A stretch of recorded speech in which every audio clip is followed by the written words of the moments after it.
You think you're not worth loving? Fine. Then let's start right there. At the exact lie you've been repeating so long it feels like truth. Here's the hook. The only reason you believe you're unlovable is because you've confused painful experiences with permanent identity. You took someone else's failures, someone else's limitations, someone else's inability to show up, and you built a personality around it. That's not self-awareness. That's self-sabotage disguised as introspection. This audiobook exists for one purpose: to drag that lie into the light, rip it apart, and replace it with something factual, not sentimental. If you're here to be comforted, you chose the wrong book. If you're here to actually fix something, good. Let's get into it.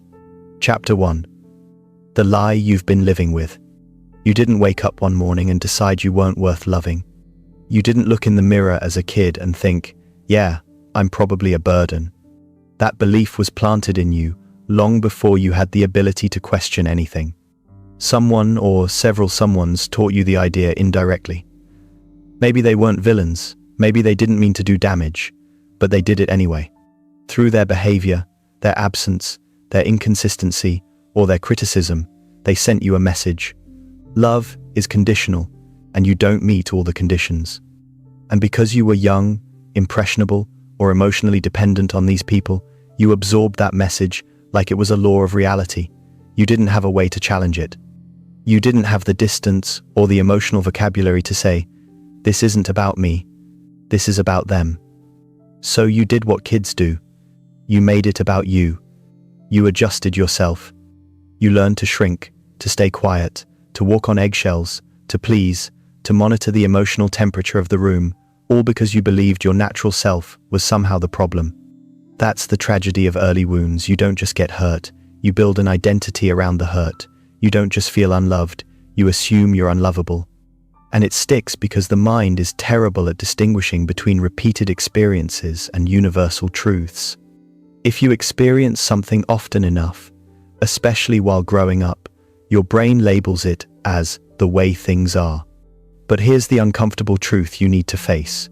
The people who made you feel unlovable weren't qualified to define your worth. Not one of them.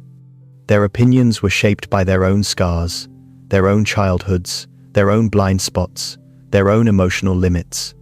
They didn't withhold love because you were unworthy. They withheld it because they didn't have the capacity to offer anything better. Some people don't know how to communicate. Others don't know how to nurture. Some are too self-absorbed. Some are too broken. Some were never taught how to love in the first place. Their limitations were never a mirror of your value, but you treated them like one. Think about it. If someone had a broken compass, would you let them navigate your life? Of course not. But emotionally, that's exactly what you've been doing, letting people with broken internal systems guide your beliefs about yourself. You trusted their reactions as truth. You mistook their emotional absence for evidence that you weren't worth showing up for. You interpreted their inconsistency as a direct commentary on your value. You took their silence, their anger, their criticism, or their neglect and assumed it meant something was wrong with you. It never did. You were simply dealing with people who couldn't give what they didn't possess. The lie became believable because of timing.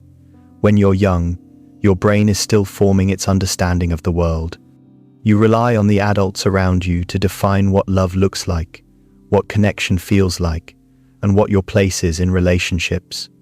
If those adults were emotional lightweights, if they were overwhelmed, dismissive, critical, or unavailable, your mind formed conclusions that had nothing to do with truth and everything to do with survival. Children don't question, why can't this person love me properly? They ask, what did I do wrong? And that question becomes the foundation of a belief that follows you into adulthood. Suddenly, every rejection feels personal. Every breakup feels like confirmation. Every friendship that slowly fades reinforces the old story. Every time someone doesn't reciprocate, it echoes the same message you internalized years ago. But let's call this out with brutal honesty. Repetition doesn't make something true. It just makes it familiar. And that's why the lie has stayed with you for so long. Not because it is accurate, but because it became a habit, a mental reflex. You've repeated it quietly, unconsciously, automatically. You've lived inside it like it was the only option. This chapter is meant to disrupt that automatic thinking, not by sugarcoating anything, but by exposing the logic behind the belief and dismantling it piece by piece. Here's the first major shift you need to make. Your belief that you're unlovable is a second-hand idea, not a fact, not a flaw, not an accurate reflection of who you are. A second-hand idea passed down to you by people who didn't even know what they were giving you. They projected their own shortcomings onto you, and you mistook the projection for identity. If you strip their behavior away, if you remove their tone of voice, their coldness, their emotional distance, their unpredictability, what are you left with? A person who was simply trying to love with limited tools. A person who was operating from their own broken model of connection. A person who didn't know how to communicate safety, affection, or acceptance. That's not some cosmic verdict on your value. That's human imperfection, nothing more. But you've carried it like it's a life sentence. The challenge now is simple, though not easy. Stop calling their limitations your truth. Stop wearing their emotional failures like a name tag. Stop letting outdated experiences dictate how you see yourself today. You are not unlovable. You were shaped by love that was incomplete, inconsistent, or poorly delivered. That's not the same thing. From here forward, you need to treat the belief that you're unlovable like what it really is, an inherited lie that you've outgrown. It wasn't yours in the beginning, and it doesn't have to be yours anymore. This chapter isn't about convincing you with feel-good phrases. It's about forcing you to acknowledge the simple, rational reality. Your worth was never the problem. The belief was never yours. The story never belonged to you. And now it's time to stop living like it does. Chapter 2. Evidence versus emotion. You've spent years confusing how you feel with what's actually true. And that's a problem. Because feelings are terrible judges of reality. They're reactive, inconsistent, and heavily influenced by your past.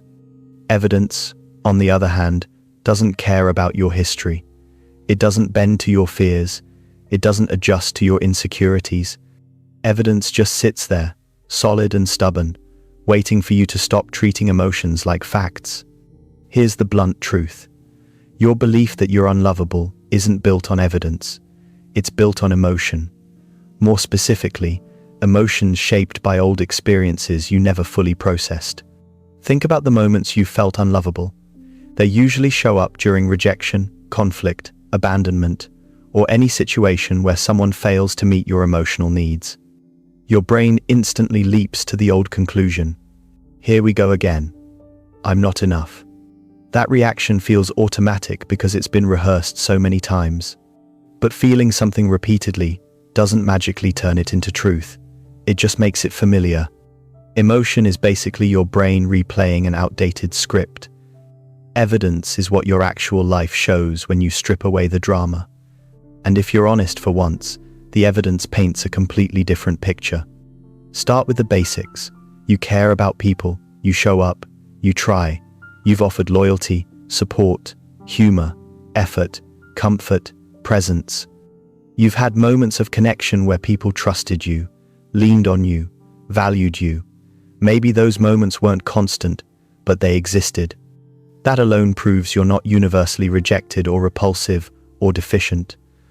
But your emotions conveniently forget those moments the second something painful happens. They zoom in on the negative because negativity feels familiar. Comfortably miserable beats unfamiliar peace, right? Your emotions are stuck in a loop that stopped being accurate years ago. They interpret every disappointment as a personal failure, instead of what it usually is. Normal human friction. Relationships fade for 1,000 reasons. Timing, compatibility, life circumstances, miscommunication, emotional maturity levels. None of those have anything to do with your worth. But your emotions don't process nuance. They jump to the harshest possible interpretation because that's what your system was trained to do. Here's the catch. Your emotional training didn't happen because you're flawed. It happened because you were young. Kids aren't logical. They're emotional sponges. When a parent is distant, a sibling is cruel, a caregiver is inconsistent, or a friend is unpredictable. A child doesn't say, "This person is unable to meet my emotional needs because of their own issues." A child says, "Something must be wrong with me." That belief settles in your nervous system and becomes the lens you use as an adult. So now, every time something hurts, your emotions drag you back to an outdated conclusion. I must not be worth loving. But that conclusion was never evidence-based, it was fear-based. Let's break that difference down in a way that's impossible to dodge. Take two statements. I feel unlovable. I am unlovable. Those are not the same thing, but you keep treating the first as proof of the second. That's sloppy thinking. You wouldn't accept that logic from anyone else. If a friend told you, "I feel worthless," you wouldn't say, "Well, then you must be worthless." You'd challenge them. But when it comes to yourself, you lower your standards for what counts as truth. If you want to get anywhere, you need to start interrogating your emotions instead of blindly obeying them. Here's a question you've probably never seriously asked yourself. What actual evidence supports the idea that you're unlovable? Not the emotional arguments, not the self-pity monologue. I mean, real, objective evidence. List the facts, not assumptions, not interpretations. Facts. You'll quickly realize something uncomfortable. You don't have facts. You have memories of pain and interpretations of situations that could easily be explained in 10 other non-self-blaming ways. But blaming yourself feels easier than confronting the complexity of human relationships. Emotion is simple. I hurt. Therefore, I'm the problem. Evidence is inconvenient. Maybe the issue wasn't me at all. Evidence forces you to consider that people who hurt you weren't emotionally mature enough to love properly. It forces you to admit that you've been internalizing other people's behavior as if it were personal when it wasn't. And it forces you to see that real love exists, and you're capable of receiving it, you just didn't grow up around people who knew how to offer it. Emotion hates that. Emotion wants everything to be about you, even the bad things.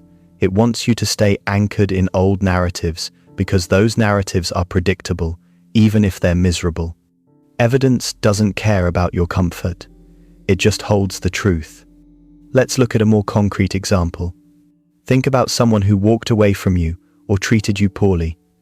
Your emotions interpret that moment as a reflection of your value. Evidence would require a deeper look.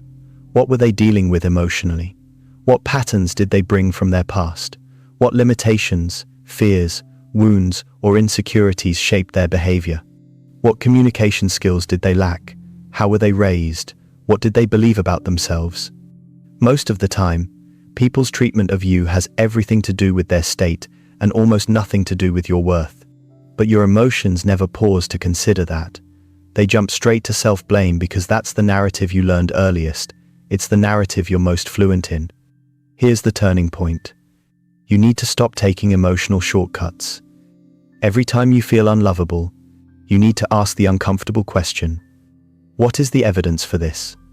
And not the theatrical emotional evidence, the actual factual evidence. You won't find much, because deep down, your life contradicts the belief you keep repeating. You've offered love. You've received love, even if it was imperfect. You've had moments of belonging. You've connected, bonded, laughed, supported, and been supported. Those moments didn't happen by accident. They happened because you are naturally capable of creating and sustaining connection. Emotion doesn't change that. Memory doesn't change that. Fear doesn't change that. Here's the bottom line. Emotions are allowed to be loud, but they don't get to be in charge. Not anymore. You don't need to suppress your emotions. You need to stop treating them like prophets. They're just leftover echoes from past pain, not indicators of your worth. Evidence is the only thing you can trust long-term. And the evidence says this belief you've been carrying is built on misunderstandings, old wounds, and emotional reflexes, not truth. You're not unlovable. You're just overdue for seeing yourself through something other than the fog of your feelings. Chapter 3. The role you learned to play. You didn't become the person you are by accident. You learned to play a role not because you wanted to, but because you felt you had to. Somewhere along the way, You realized that being your full, unfiltered self didn't feel safe. Maybe being expressive got you labeled dramatic. Maybe having needs made people withdraw. Maybe showing hurt made someone roll their eyes or get angry. Maybe the moments you tried to be seen were the moments you were punished, ignored, or embarrassed. So you adapted. Not consciously, not strategically, but instinctively, the way anyone does when they're trying to protect themselves in an environment that doesn't feel steady. You became easy, quiet, helpful, low maintenance, independent, strong, emotionally neutral. Whatever kept the peace, whatever kept the people around you comfortable. You learned the rules early. Don't need too much, don't ask too often, don't show too deeply, don't react too honestly.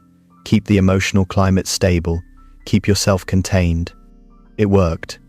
Sort of. You got acceptance, or at least the closest version of it that was available.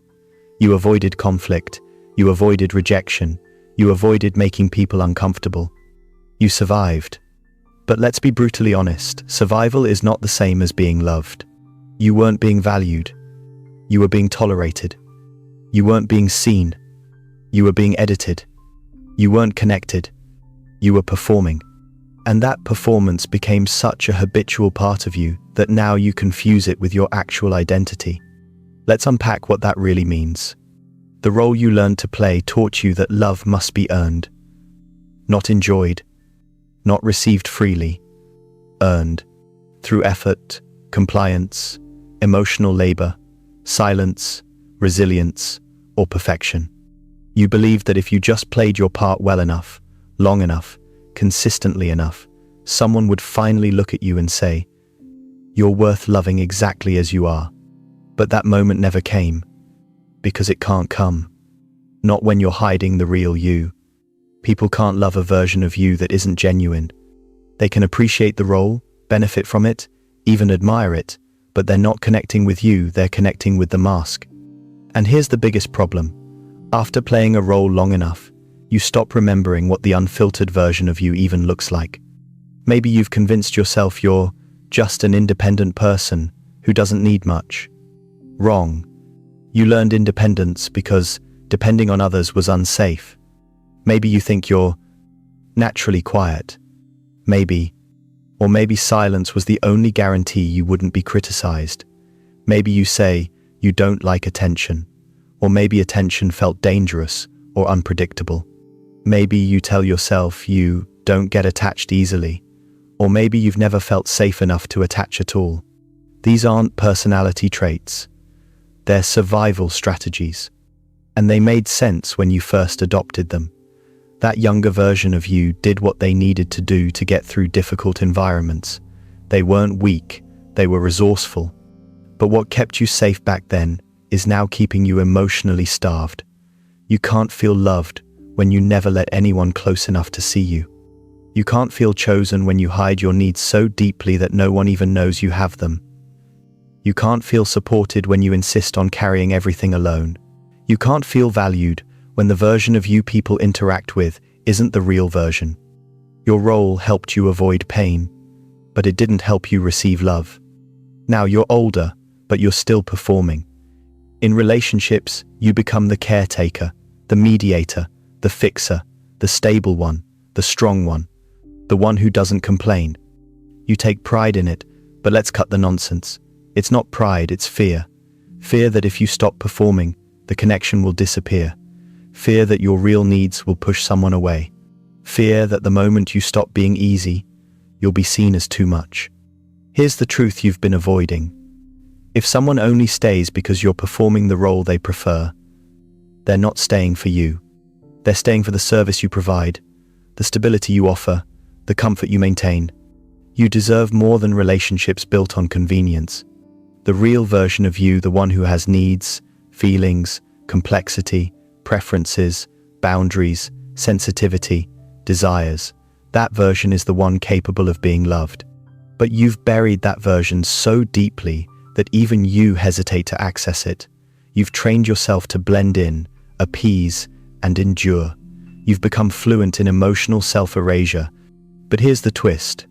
Your role didn't just protect you from rejection, it also kept you from genuine connection. You can't feel real love when it's aimed at a version of you that isn't real. You can't accept affection when you believe it's based on performance. You can't trust someone's presence when you constantly fear they'll leave the moment you stop being easy. And that's why you feel unlovable. Not because you are, but because you've never actually allowed yourself to be loved as yourself.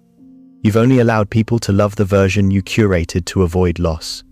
This chapter forces you to confront that. It's uncomfortable, because it means admitting you've been part of your own emotional starvation. Not intentionally, not maliciously, but habitually. You played a role once because it kept you safe. You're playing it now because you don't know who you are without it. But here's the most important truth in this chapter. The role was never meant to be permanent. It was a temporary survival tool that you accidentally turned into a personality. It's time to retire it. Not all at once. Not dramatically. Not by forcing yourself into vulnerability you're not ready for. But slowly, honestly, intentionally, step by step. Because the moment you start showing even small pieces of the real you, your wants, your limits, your softness, your frustrations, your sensitivity, your truth, you'll realize something that changes everything. Being loved as yourself feels nothing like being tolerated as a role. Chapter 4, The People You Chased. Let's be brutally honest. You didn't chase people because they were good for you. You chased them because they felt familiar, and familiar doesn't mean healthy. Familiar just means they fit the old emotional blueprint you grew up with: inconsistent affection, unpredictable attention, mixed signals, emotional distance, or conditional approval. You gravitated toward people who made you work for connection, because working for connection is the only way you ever learned how to earn love. People who were clear, stable, present, and emotionally safe felt boring or too much. Not because they were wrong for you, but because their consistency didn't match the chaos you were trained to understand as love. You weren't drawn to people who valued you. You were drawn to people who activated the wounds you hadn't dealt with yet. Let's strip this down without sugarcoating it. You chased people who couldn't love you because chasing gave you a direction, something to pour yourself into, something that kept you too busy to notice your own emptiness. You kept going after people who left you guessing because guessing felt like home. You never learned how to relax in a relationship, so you kept choosing people who kept you on edge. You confused intensity with intimacy, anxiety with attraction, attention crumbs with genuine care. The people you chased didn't make you feel loved. They made you feel hopeful. There's a difference. Hope is addictive. Maybe they'll change. Maybe this time is different. Maybe if I do enough, they'll finally see my worth. You chased that illusion, like a dangling reward you never actually received. And every time, the same story repeated itself. You put in all the effort, they put in the bare minimum, and you took their inconsistency as a personal failing rather than a reflection of their emotional limits. The harsh truth is this: you chased people who benefited from your doubt. They liked you uncertain, insecure, trying. It made them feel wanted without requiring them to offer anything real in return. They fed off your willingness to overextend. But your chasing wasn't just about them. It was about you trying to rewrite old pain. You kept choosing people who reminded you of your past wounds because some part of you believed, if I can make this person love me, it proves I was never the problem. But that strategy always backfires. You can't heal childhood wounds through adults who behave just like the people who caused them. You're repeating the cycle, not fixing it. Look at the pattern. The people you chased were usually emotionally unavailable, inconsistent, self-focused, avoidant, or unreliable. And the moment someone showed you genuine interest, you backed away. You either doubted it, minimized it, or convinced yourself they didn't truly mean it. Why? Because love that comes too easily feels suspicious when you're used to fighting for scraps. You don't trust what you didn't earn, but here's the reality check you've avoided. You never needed to earn love in the first place. You just learned to chase the wrong kind of people. Let's talk about why these people felt so powerful to you. They didn't actually hold power, you handed it to them. You believed that their attention validated you, so every time you got even a little bit of it, you felt high, relieved, special. And when they pulled away, which they always did, you felt empty again, convinced that the problem was your lack of worth. That's not love. That's addiction to emotional inconsistency.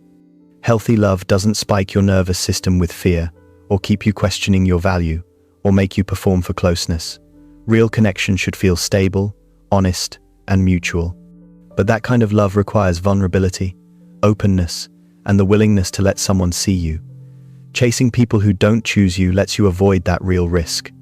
After all, you can't get truly rejected by someone who was never fully available to begin with. So be honest. Chasing was never about connection. It was about control. If you were the one doing the chasing, you didn't have to face the possibility of actually being seen or actually being hurt in a real, reciprocal relationship. You chased people who would never stay because deep down, staying scares you more than losing does.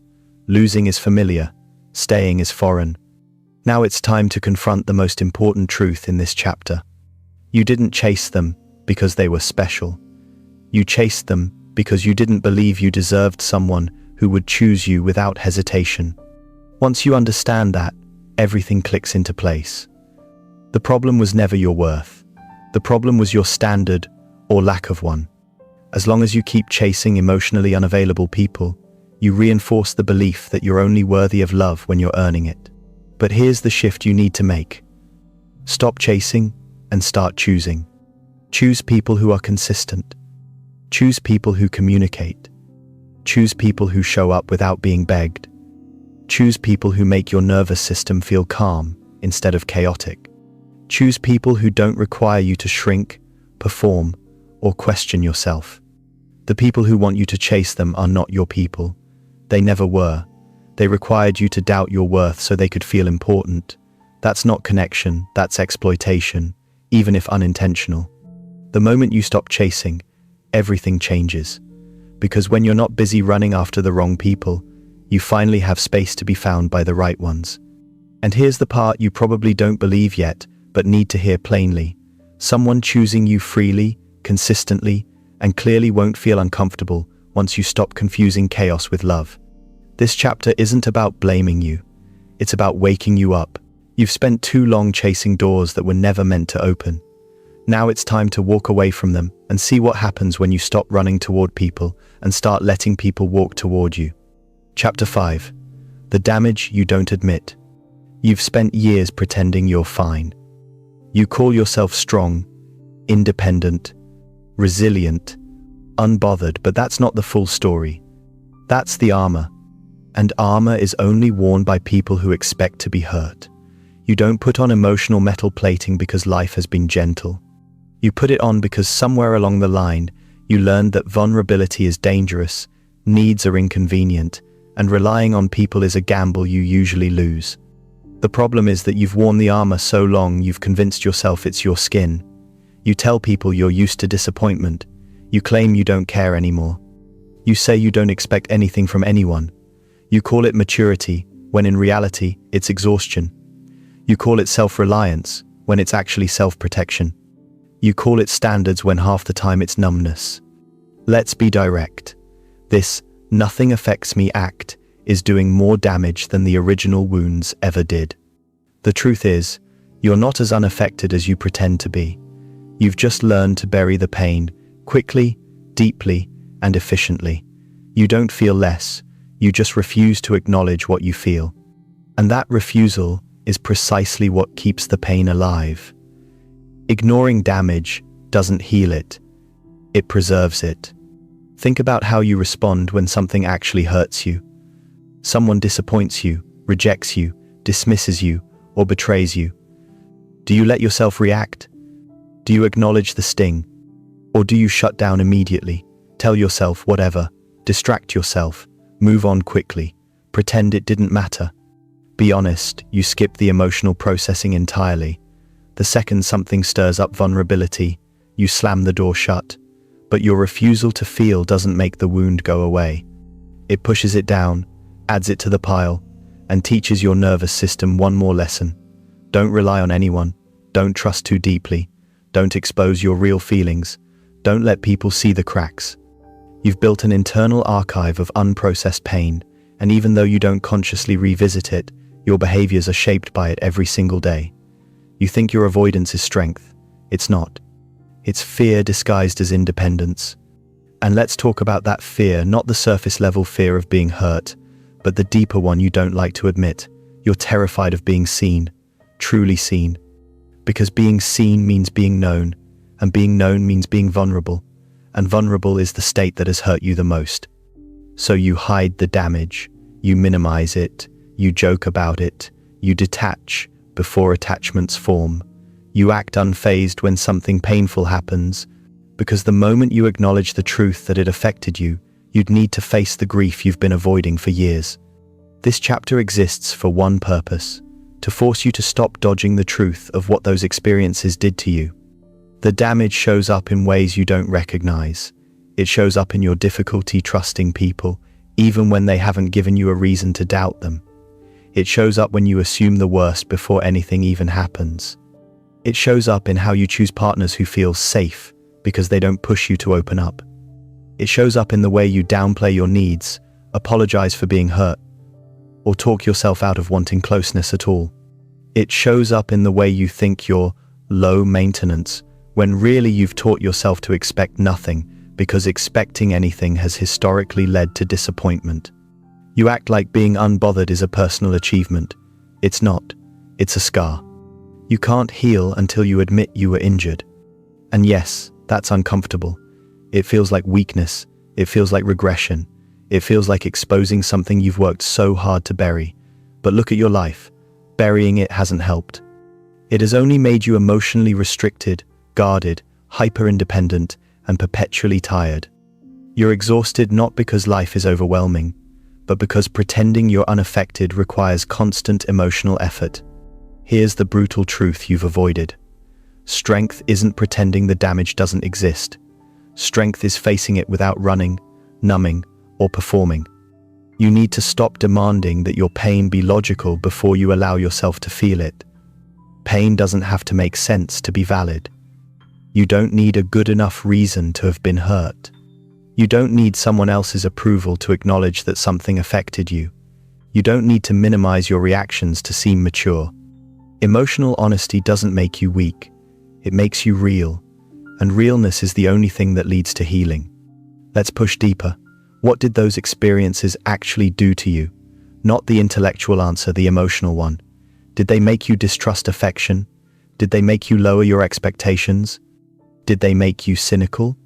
Did they make you believe good things don't last? Did they make you feel responsible for other people's emotional comfort? Did they make you terrified of losing people? Did they make you feel like your feelings were too much or not enough? Because all that is damage. And pretending it isn't there won't fix it.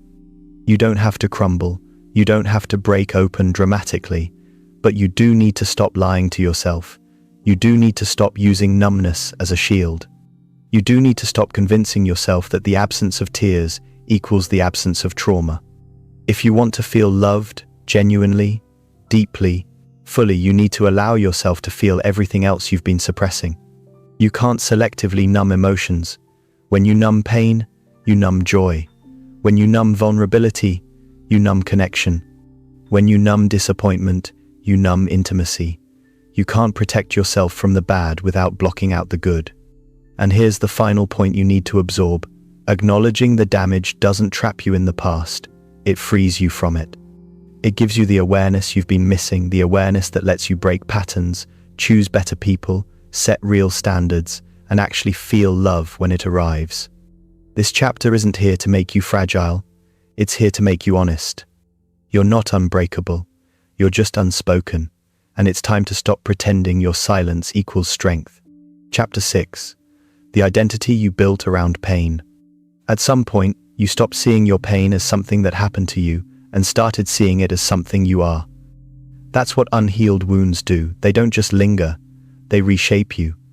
They carve out beliefs, habits, expectations, labels, and behaviors. And because they've been with you for so long, you've mistaken them for personality traits. You think you're realistic, but you're actually guarded. You think you're independent, but you're actually afraid of depending on anyone. You think you're calm, but you're actually shut down. You think you're picky, but you're actually terrified of being hurt again. You think you're not emotional, but you're actually disconnected from your own feelings. This is what pain does when you don't deal with it. It becomes your identity. Let's break this down clearly, because it's one of the most important truths in this entire audiobook. You are not the person you became out of survival. You are the person underneath all that adaptation. But you've worn the armor for so long that you confuse the armor for skin. You've held on to the coping mechanism so tightly that you can't tell the difference between who you are and who you had to be. Think about it. When's the last time you expressed a need without feeling guilty or dramatic? When's the last time you were honest about your feelings without rehearsing how not to sound needy? When's the last time you enjoyed connection without waiting for it to fall apart? When's the last time you let someone comfort you without insisting you were fine? If you can't remember, that's not personality, that's conditioning. Here's where it gets even more uncomfortable. Part of you trusts your pain more than you trust people. You trust your pessimism, your low expectations, your emotional distance, your skepticism, because those things have never betrayed you. They've kept you safe. They've kept you one step ahead. They've prevented you from feeling blindsided. But they've also prevented you from feeling anything else. You can't receive love when you're busy anticipating loss. You can't accept care when you're certain it won't last. You can't feel chosen when you assume you're replaceable. You can't trust closeness when you expect eventual abandonment. Your pain built an entire worldview for you, a worldview where hope feels dangerous, where trust feels reckless, where vulnerability feels like handing someone a weapon. So instead of risking any of that, you stay loyal to your old identity, the emotionally self-contained, guarded, hyper-aware, always prepared version of you. But let's be brutally honest. That identity is outdated. It made sense when you were younger, when the emotional threat felt real, when the people around you couldn't be trusted with your heart. But you're not there anymore. Those conditions aren't your reality now. The danger isn't the same, but the habits remain. You're living like someone who still needs the old armor, even though the battle is long over. The real tragedy is this. The identity built from pain doesn't just protect you, it limits you. It blocks growth, it filters love, it shrinks your emotional life to something predictable and controlled. You never get blindsided, sure, but you also never get surprised in a good way. You never get to feel the full spectrum of connection because you're too busy policing your feelings, rehearsing worst-case scenarios, keeping emotional distance, and predicting disappointment. You built a small version of yourself because the bigger version didn't feel safe. Now let's dig deeper into how this identity is reinforced. Every time something painful happens, no matter how small, your brain uses it as confirmation. See, this is why you shouldn't open up. This is why you shouldn't trust. This is why you shouldn't hope. Your mind takes every negative outcome and uses it to strengthen the identity you've built. But notice something: you don't do the same with positive experiences. When someone treats you well, you question it. When someone likes you, you get suspicious. When someone stays consistent, you wait for the switch up. When someone shows care, you downplay it. When something goes right, you treat it like an exception rather than evidence. This is the problem.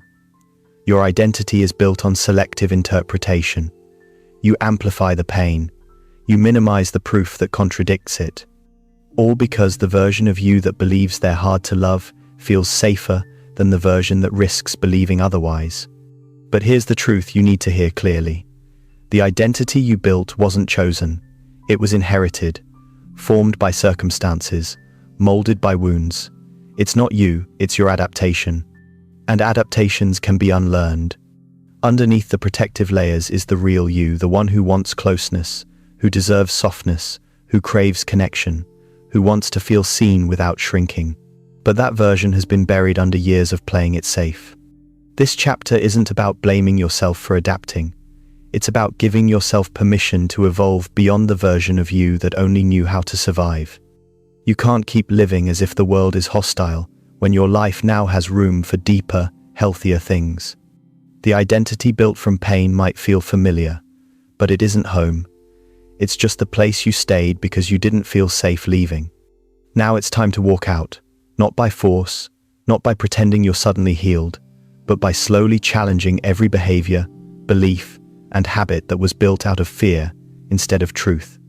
Because the real you, the version capable of being loved and actually feeling it, is still there, waiting, underneath everything pain told you to become.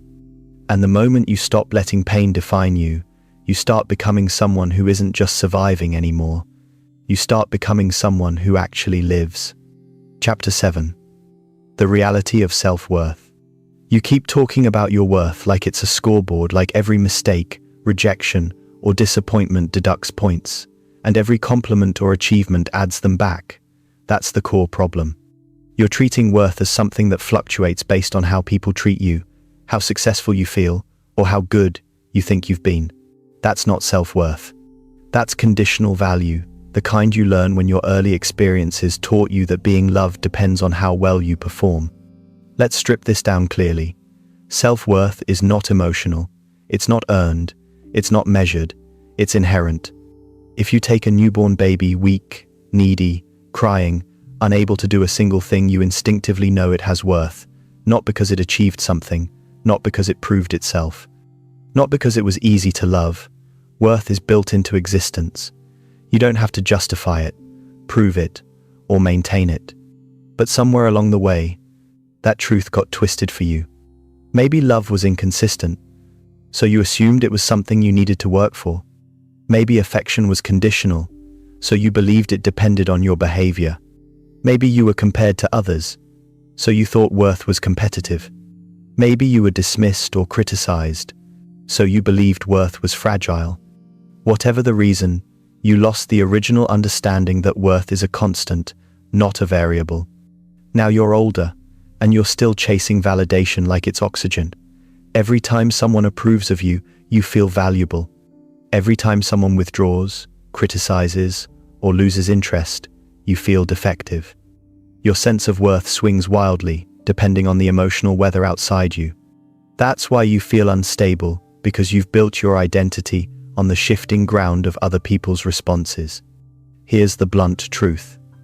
If your worth depends on how others treat you, you'll never feel secure. People are unpredictable. They have bad days. They project their insecurities. They misunderstand you. They leave when they shouldn't. They stay when they shouldn't. They fail to meet your needs. They fail to meet their own. And you keep letting all of that determine who you are. Self-worth doesn't work like that. It doesn't rise when someone loves you and crash when someone doesn't. It doesn't disappear when someone rejects you. It doesn't increase when someone praises you. Worth isn't something you earn from people. It's something you recognize in yourself. Think of it this way.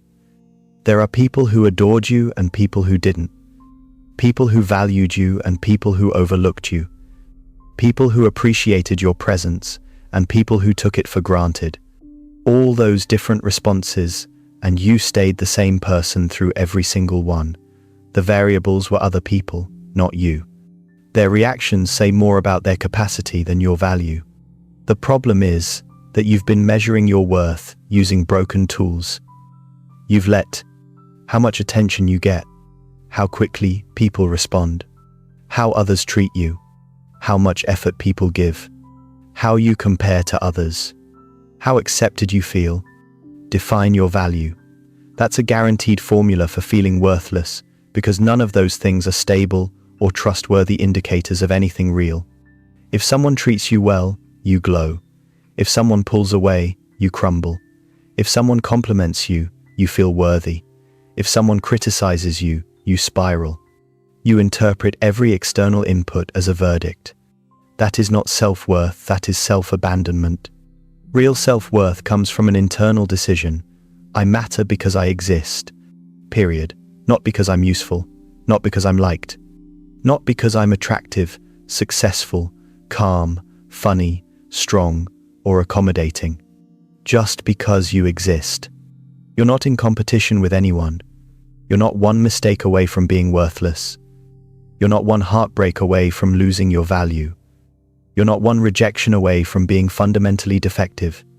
Your worth is the one thing in your life that cannot be taken, traded, reduced, or altered. It can only be forgotten, and that forgetting is exactly what has been eating you alive. Let's push deeper into this. You've built a habit of confusing self-worth with self-esteem. Self-esteem is how you feel about yourself. It fluctuates. It depends on your mood, your circumstances, your achievements, your relationships. It rises and falls. It's emotional. Self-worth is the foundation underneath it, unchanging, solid, non-negotiable. When you lack a stable sense of self-worth, your entire emotional system becomes chaotic.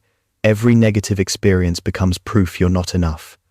Every positive one becomes a fragile boost you cling to until it fades again. You're constantly recalculating your value based on external events instead of internal truth. Here's the harsh but necessary reality. You'll never feel lovable until you stop tying your value to outcomes. People leaving doesn't reduce your worth. People staying doesn't increase it. People rejecting you doesn't define you. People loving you doesn't rescue you. Worth is not a reflection of how you are treated. It's a constant fact of your existence. You've been living like your worth is conditional, fragile, easily damaged. It's not. The belief that it is, that's the thing hurting you, not the truth underneath. This chapter is not about convincing you with cheesy affirmations. It's about giving you a ground-level understanding you've never properly absorbed. You cannot lose what is inherent. You can feel unworthy. You can believe you're unworthy. You can act like you're unworthy. But none of that changes the reality. You've forgotten your worth, not lost it. And now, your work isn't to earn value, it's to uncover it, to separate your identity from the damage, to stop letting the past, the people who failed you, the mistakes you made, or the love you didn't receive, write the definition of who you are. When you finally understand that worth isn't something you prove, but something you already possess, your entire world shifts.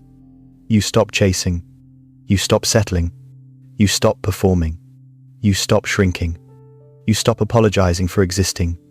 Self-worth isn't a reward, it's a baseline. And you've been living like you don't have one. Now it's time to reclaim it, not by becoming someone better, but by realizing you were never inadequate to begin with. Chapter 8. What real love actually looks like. You've spent so long dealing with distorted versions of love that the real thing feels foreign, suspicious, or downright impossible. And that's the core problem.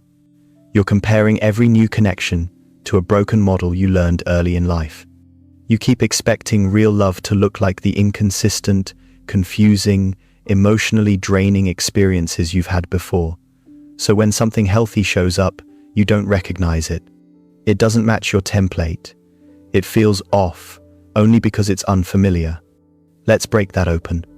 Real love doesn't feel like anxiety. It doesn't feel like you have to monitor every word or action. It doesn't feel like guessing games or emotional highs followed by sudden coldness.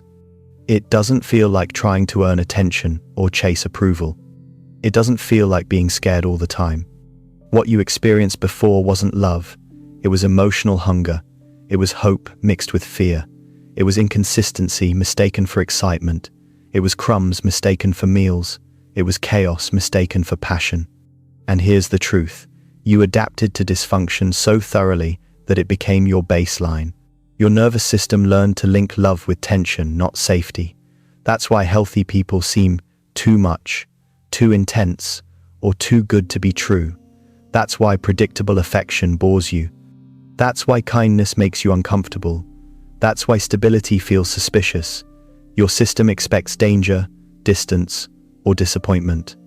When it doesn't find any, it panics, because calmness feels like a setup. But this chapter is here to dismantle that. Because the relationships that felt the most intense, the ones that lit you up and burned you out, the ones that left you confused and chasing those weren't proof of love. They were proof of emotional inconsistency, which your nervous system misinterpreted as depth. Let's be clear, real love has depth, but not the chaotic kind that drains you. Real love feels steady. Real love feels reliable. Real love feels like clarity, not confusion. Real love feels like exhaling after holding your breath for years. And to understand that, you need to unlearn what you've been calling love. Think about the people who made you question yourself. The ones who ran hot and cold. The ones who gave just enough connection to keep you hooked, but never enough to make you feel secure. The ones who left you overthinking, adjusting, proving, apologizing, or shrinking yourself. You remember the emotional intensity, the butterflies, the anxiety, the constant uncertainty, as if that meant the bond was meaningful. But intensity without stability isn't love, it's trauma reenactment. Real love looks nothing like that. Let's define it in a way you can't argue with. Real love is consistent. Not perfect, not flawless, not magical, consistent. It shows up. It communicates. It doesn't disappear when it gets uncomfortable. It doesn't punish you for being human. Real love is reciprocal. You don't carry all the emotional weight. You don't overfunction. You don't fill all the gaps. Both people contribute. Both people try. Both people care. Real love is honest.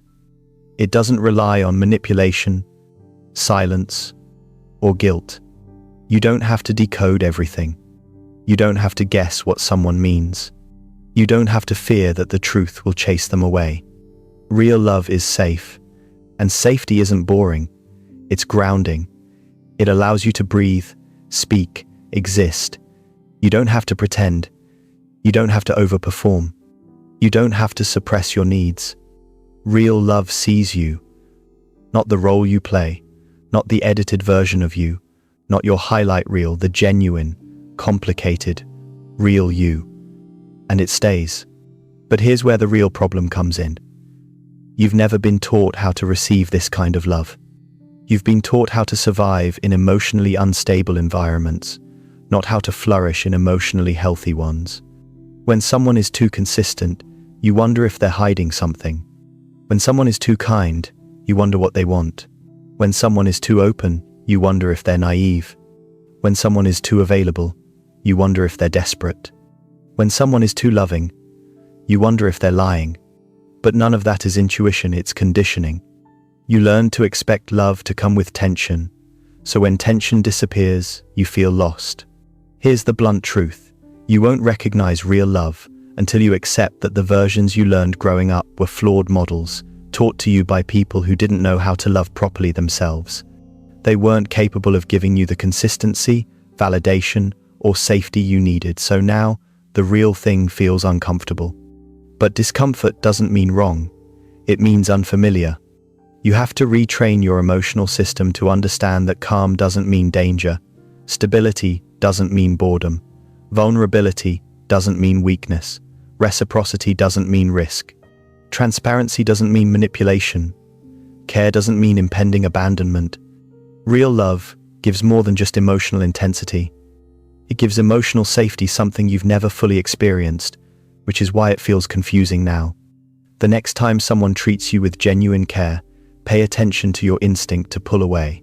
That distance isn't intuition, it's fear. Fear of being seen, fear of being known, fear of being chosen, fear of losing the protection of the identity you built around pain.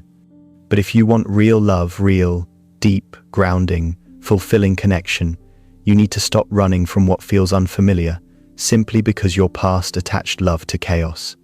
This chapter isn't about convincing you to trust everyone. It's about teaching you how to recognize the difference between emotional instability and emotional intimacy. They feel different, look different, and lead to completely different outcomes. Real love won't ruin you. It won't drain you. It won't leave you guessing. It won't make you question your worth. Real love expands you. Real love stabilizes you. Real love reflects your value instead of attacking it. Real love lets you be human without punishment. But you won't experience any of that until you unlearn the model of love you've been using, the one built from wounds instead of truth. What you thought was love wasn't love. It was fear, familiarity, and survival. Now it's time to learn the real thing. Chapter 9. How to stop sabotaging connection. You say you want love, but the moment it gets close, you tense up, you pull back, you overthink. You start playing roles, editing your emotions, or convincing yourself the other person will eventually leave. You don't do this because you're broken. You do it because connection feels dangerous when your past taught you that closeness leads to pain. You're not sabotaging because you hate love. You're sabotaging because you don't trust it. Let's break this down clearly and honestly. When someone shows genuine interest in you, your mind doesn't celebrate. It prepares for loss. It scans for flaws. It imagines worst-case scenarios. It anticipates disappointment before anything has even happened. You distance yourself not because you don't care, but because caring feels like a threat. You think you're protecting yourself, but what you're really doing is recreating isolation. You've spent years believing the lie that you're unlovable, or too much, or not enough. So when someone offers you connection, your brain treats it like a trap. Instead of letting the relationship unfold naturally, you start performing tests, subtle, quiet behaviors you don't even recognize as sabotage. You withdraw emotionally to see if they'll chase. You minimize your needs to avoid being a burden. You pretend you're fine even when you're overwhelmed. You downplay your feelings to seem easy. You avoid vulnerability because you expect to be judged. You convince yourself their kindness is temporary. You assume affection has an expiration date. These behaviors don't feel like sabotage to you, they feel like survival. But they grow out of an outdated belief system that no longer serves you. The connection isn't the problem. Your expectations are. You keep expecting people to leave because the important ones in your life didn't stay in the ways you needed them to. You assume intimacy will hurt because it has before. You expect disappointment because it has shown up too many times. That's understandable, but if you keep treating every new person as if they're the same as the people who hurt you, you're living in the past, not the present. Self-sabotage is just unresolved pain disguised as preparation. Let's get brutally honest. Part of you believes losing someone hurts less if you never fully let them in. So you ration out your vulnerability. You give 5% of yourself and expect 100% reassurance in return. You want proof of safety before you expose anything real, but that's not how relationships work. Vulnerability isn't something you wait to feel. It's something you choose. And choosing it means accepting risk, not blind risk, not reckless risk, but the healthy kind, the kind that allows connection to grow. You cannot feel loved while keeping people at arm's length. You cannot feel chosen if you refuse to show who you truly are. You cannot feel supported if you never allow anyone to see your struggles. You're not protecting yourself anymore. You're limiting yourself. Let's talk about the most common sabotage patterns you fall into, the ones you deny but need to confront.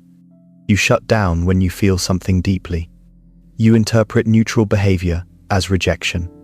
You overanalyze their tone, timing, and wording. You assume you're annoying them. You apologize for existing. You expect perfection from yourself but understanding from others. You run before they get the chance to walk away.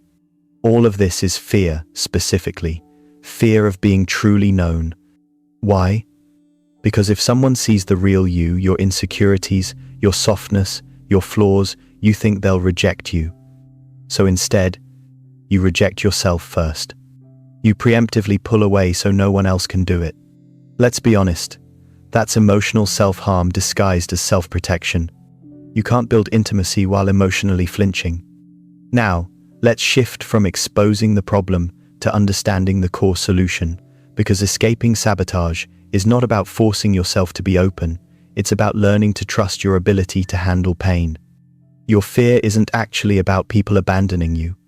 Your fear is that if someone abandons you, you won't survive emotionally. But you've survived worse. You underestimate your resilience. You underestimate your strength. You underestimate your capacity to navigate hurt. And because you don't trust yourself to recover, you avoid the risk entirely. The solution is not finding someone who guarantees they'll never leave. The solution is becoming someone who knows they will be okay, even if they do. When you trust yourself, you no longer cling. When you trust yourself, you no longer test. When you trust yourself, you no longer perform. When you trust yourself, you no longer panic when someone gets close. Here's the next step. Start replacing the old habits with honest, uncomfortable actions. Instead of shutting down, speak up. Instead of assuming the worst, ask. Instead of hiding your needs, state them clearly. Instead of distancing, stay present even if you feel scared. Instead of running, pause. These actions are not easy. They will feel unnatural at first because your nervous system is used to self-protection.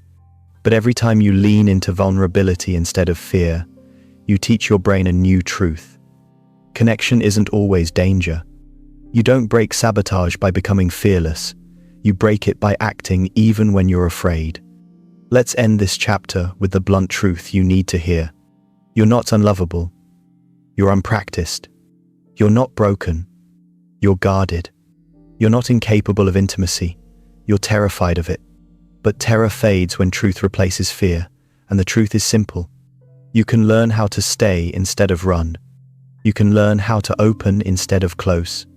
You can learn how to trust without collapsing. You can learn how to choose connection without sabotaging it. You are capable of love, not the survival-based version, but the real thing. And the moment you stop protecting yourself from being loved, you realize you were never unlovable. You were just unavailable. Not anymore. Chapter 10. Becoming someone who accepts love, not just survives it. You've spent most of your life thinking your only job is to endure. Endure the silence. Endure the inconsistency. Endure the disappointment. Endure relationships where you gave everything and received almost nothing. Endure loneliness. Endure heartbreak. Endure doubt. Endure being the strong one, the quiet one, the one who never needs help. You became a specialist in survival, staying fine even when you weren't. But surviving isn't living, and surviving isn't loving. Surviving is the lowest bar you can set for your emotional life. This chapter is about shifting out of survival mode and into something you've barely allowed yourself to imagine. Becoming a person who can accept love without running, deflecting, shrinking, testing, or sabotaging it. Accepting love is harder than surviving without it. Survival is familiar. It doesn't ask much of you. It keeps you guarded, controlled, and emotionally numb. But accepting love requires vulnerability, presence, and the willingness to be seen, all the things you trained yourself not to do. Let's start with the core truth. You want love, but you've structured your life in a way that makes receiving it almost impossible. You choose people who can't give you what you need. You reject people who try. You distrust affection when it shows up. You assume kindness has a hidden cost. You deflect compliments because they feel unearned. You hide your needs because you fear they'll scare people away. You accept pain quickly, but love slowly, if at all. Why? Because love threatens the identity you built around being emotionally self-sufficient. You don't know how to rely on anyone without feeling weak. You don't know how to accept support without feeling guilty. You don't know how to be loved without feeling like you owe something in return. Survival gave you control. Love demands surrender not of your autonomy, but of your old belief systems.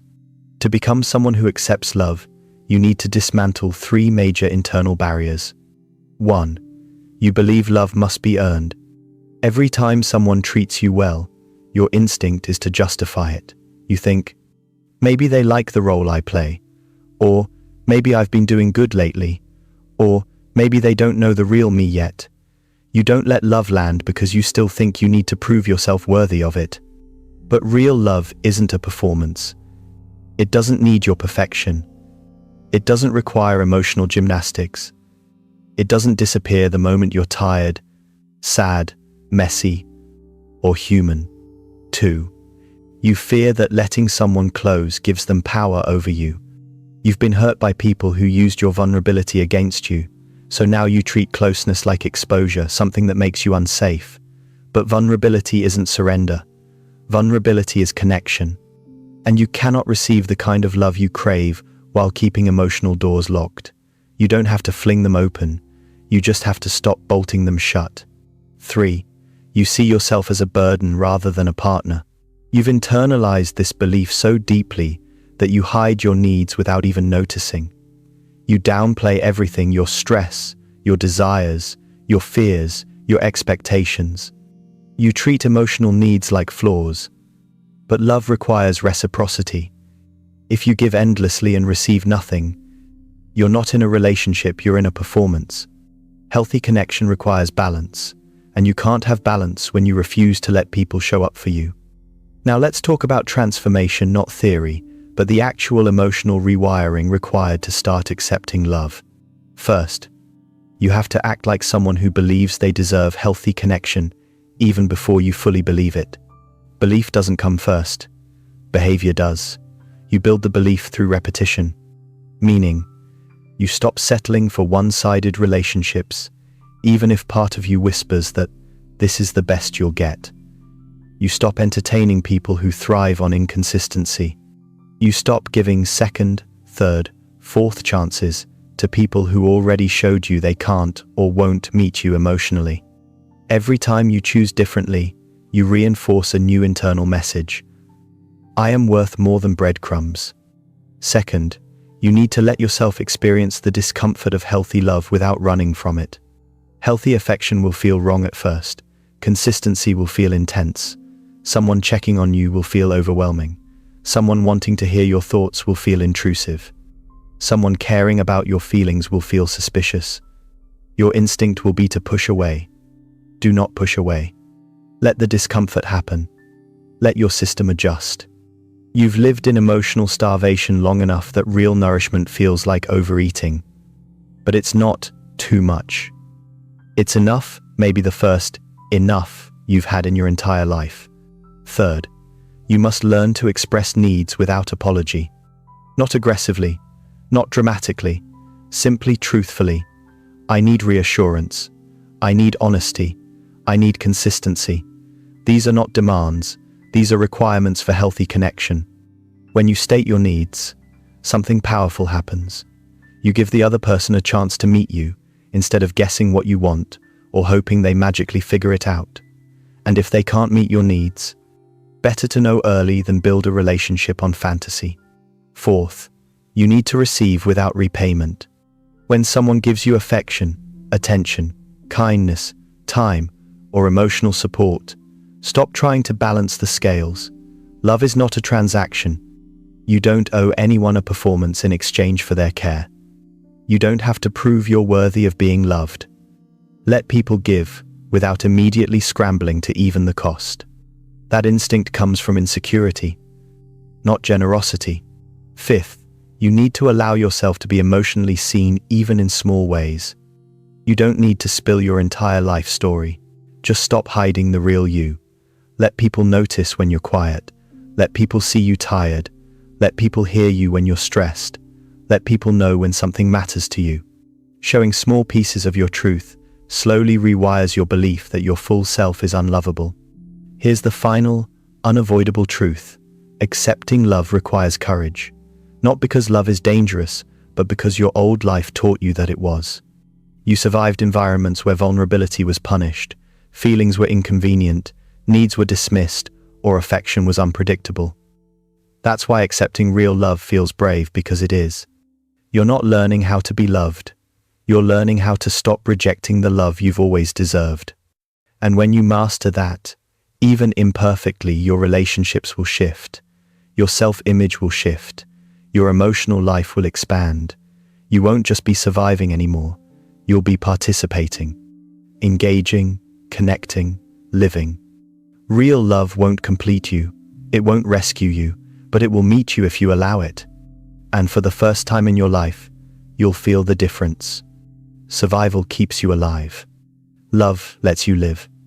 You've spent years carrying beliefs that were never yours, adapting to wounds you didn't deserve, and surviving emotional landscapes you were never built to endure alone. You learned to minimize yourself, harden yourself, protect yourself, and for a long time, that was necessary. It kept you afloat. It kept you functioning. It kept you from falling apart in environments that didn't know how to handle your depth. But now you know better. Now you see the patterns. Now you understand the lies. Now you recognize the armor for what it is, protection you no longer need.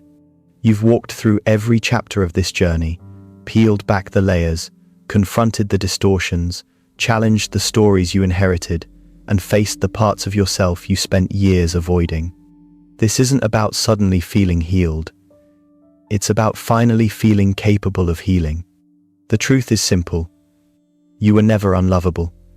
You were unrecognized, unheard, unsupported, and misunderstood, but never unlovable.